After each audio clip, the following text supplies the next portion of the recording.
जो अवैध भोंगे याची तक्रार करेल याच्या दंडाची जी रक्कम आहे त्याच्यातली 50% रक्कम त्या सन्माननीय देशभक्त व्यक्तीला द्यावी, एवढं उत्तरात यावं. धन्यवाद.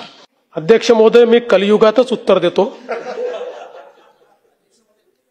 माननीय सुधीर भाऊंनी अतिशय महत्वाच्या विषयाकडे लक्ष वेधलेलं आहे आणि सुधीर भाऊंना अपेक्षित अशा प्रकारचीच कारवाई सरकारने केलेली आहे.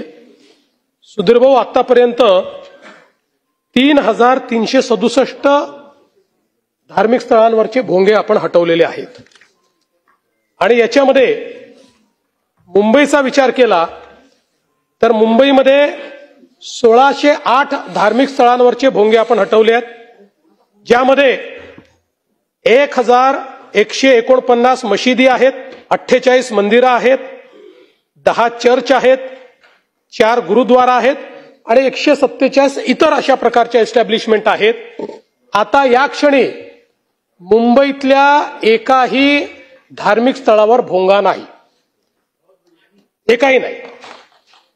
त्याचप्रमाणे राज्यामध्ये 1759 धार्मिक स्थळांवरचे भोंगे हे आपण हटवलेले आहेत. या संदर्भातचा कंप्लायन्सचा अहवाल माननीय उच्च न्यायालयाला आपण दाखल केलेला आहे. त्याच्यावर उच्च न्यायालयाने सॅटिस्फॅक्शन दाखवलेलं आहे. महाराष्ट्राने एसओपी तयार केली आणि या एसओपी अनुसार मला हे सांगितलं पाहिजे की मी मुंबई पोलिसांचं विशेष कौतुक करेन की मुंबई पोलिसांनी 1608 भोंगे हे हटवत असताना चर्चा करून, सर्वोच्च न्यायालयाचा आदेश दाखवून आणि त्या ठिकाणी समंजसपणे हे सगळे भोंगे हटवलेले आहेत. कुठेही धार्मिक तणाव नाही, कुठेही एफआयआर करायची आवश्यकता पडलेली नाही आणि आज मुंबईला भोंगेमुक्त करण्याचं काम हे आपल्या मुंबई पोलिसांनी केलेलं आहे. आपण जो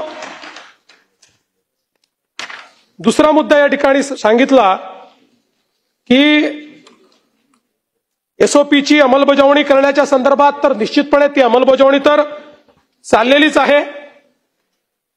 तर दर अधिवेशनात अहवाल द्यायची आवश्यकताच पडणार नाही, कारण आता भोंगेच काढले आहेत आणि पुन्हा लावायचा प्रयत्न केला तर आता एसओपी मध्ये एक बदल निश्चितपणे करायचं माझ्या विचारात आहे की आता ज्या पोलीस स्टेशनच्या हद्दीत तो भोंगा लागेल त्या पोलीस स्टेशनचा जो त्या भागाचा इन्चार्ज असेल त्याच्यावर याची जबाबदारी असेल, त्याला जबाबदार धरलं जाईल. विना परवानगी भोंग्या करतात त्याला जबाबदार धरलं जाईल. त्यामुळे अहवालाची आवश्यकता पडणार नाही.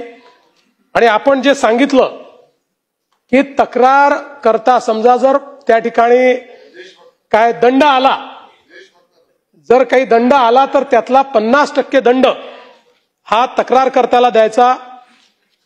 Suggestion for action. उत्तर प्रदेशमध्ये ध्वनी प्रदूषण नियमांची अंमलबजावणी करण्यासाठी एक भरारी पथक केलं आहे. 1 किंवा 2 असे भरारी पथक काही क्षेत्रामध्ये काही करता येईल का हेही तपासावं आणि हेही सजेशन फॉर ऍक्शन नाही, ऍक्शन ओनली ऍक्शन साठी करता येईल का? अध्यक्ष महोदय, ऍक्शन ओनली ऍक्शन हे केलं जाईल. महोदय, मुंबई प्रमाणे ह्याची कारवाई उर्वरित महाराष्ट्रामध्ये सर्व सीपी आणि एसपीना सांगून सर्व जिल्ह्यांमधले हे भोंगे जे 365 दिवस रोज चालू आहेत ते बंद करण्यात येतील का?